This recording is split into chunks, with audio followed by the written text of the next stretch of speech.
안녕하세요. 김용진 목사입니다. 이 영상은 성경 통독하시는데 도움을 드리기 위해 마련한 영상입니다. 통독을 하면서 익숙하지 않은 배경과 내용들로 인해 어려움을 겪는 성도분들이 조금이나마 도움이 될까 싶어 마련한 것인데요. 조금만 관심을 기울이시면 읽으시는데 유익이 있을 겁니다. 그럼 오늘 읽을 부분에 대한 안내를 해드리겠습니다.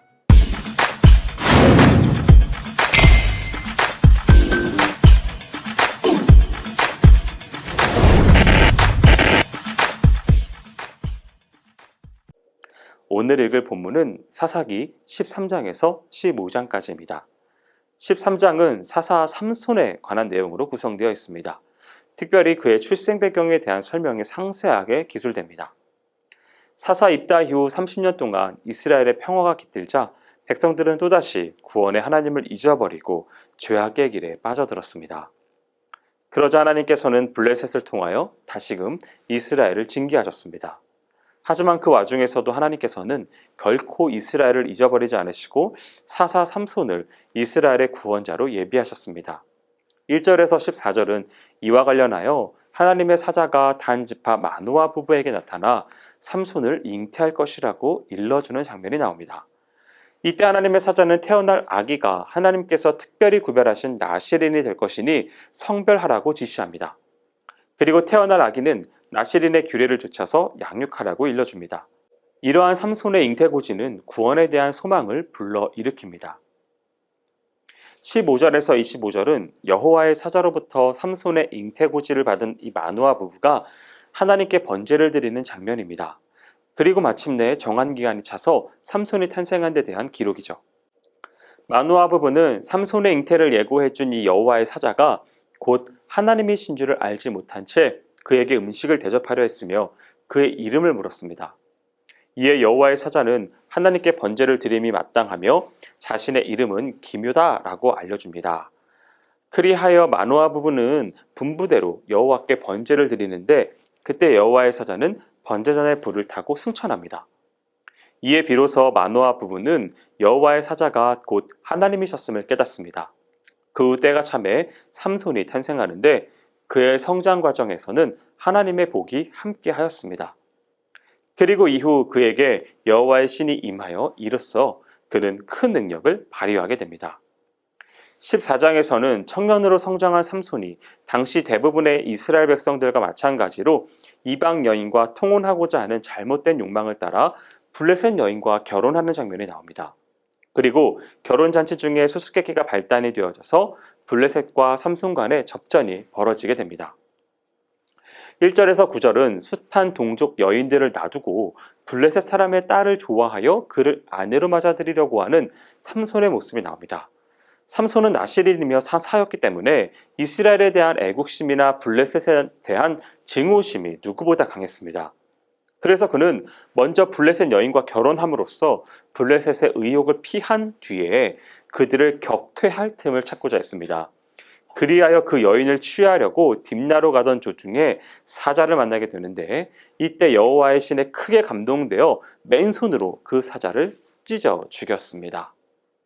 이것은 삼손이 이방 여인과 결혼함으로써 블레셋을 격파할 기회를 찾으려 한 인간적인 방법과는 상당히 대조적인 것으로 장차 삼손이 하나님의 능력으로 블레셋을 크게 패망시킬 것을 암시합니다.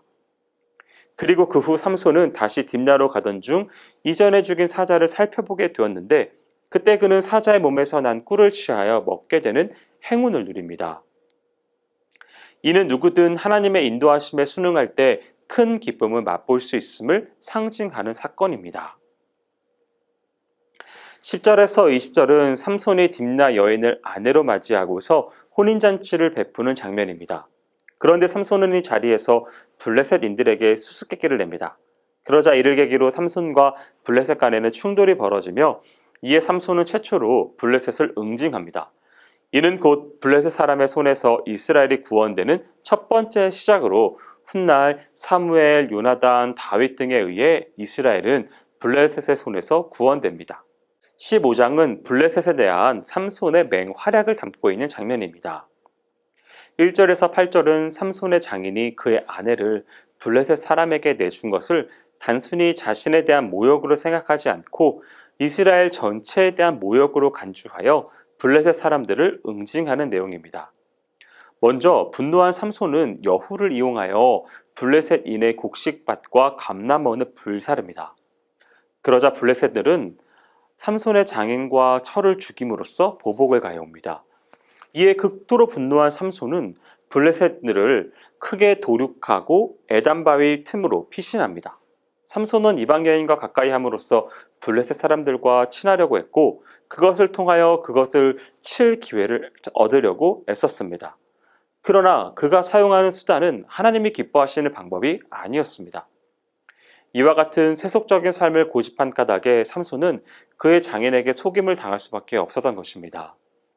이와 같이 그리스도를 자신의 삶의 주인으로 모시지 않은 사람들은 실패하는 삶 속에서 날마다 고통으로 울부짖을 수밖에 없습니다. 9절부터 13절은 삼손으로 인하여 블레셋으로부터 크게 위협을 받게 된 유다 사람들이 삼손을 결박하여 블레셋 사람들에게 내어주는 장면입니다.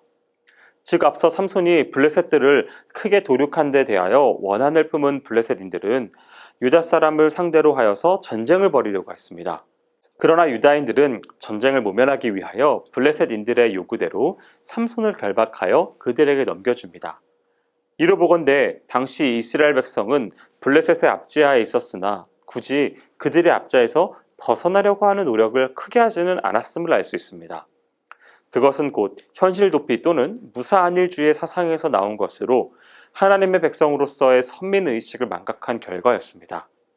결국 이로 인하여 이스라엘 백성들은 40여 년 동안이나 블레셋의 식민지로서 허덕이게 되는데 이것은 이스라엘 백성들이 약속의 땅 가나안을 향한 준치성을 발휘하기보다는 애굽에서의 종살이를 그리워함으로써 40일 광야길을 40년 동안 헤맨 것과 유사합니다. 14절에서 20절은 동족의 손에 의해서 결박당해 대적 앞에서 끌려간 삼손이 마침 주위에 있던 나귀 턱뼈 하나를 주어 그곳으로 블레셋 사람 1,000명을 쳐 죽이는 장면입니다. 그리고 그로 인한 피로와 심한 갈증을 호소함으로써 삼손은 새로운 구원을 체험하는 장면이 이어집니다. 여기까지 사사기 13장에서 15장까지 성경 통독을 하실 때 도움이 될 만한 내용을 전해드렸습니다. 혹시 이외에 질문 있으시거나 나누고 싶은 이야기가 있으시면 밴드나 댓글로 달아주시면 필요한 도움을 드리겠습니다. 그럼 내일 다시 만나도록 하겠습니다. 통독 화이팅 하세요.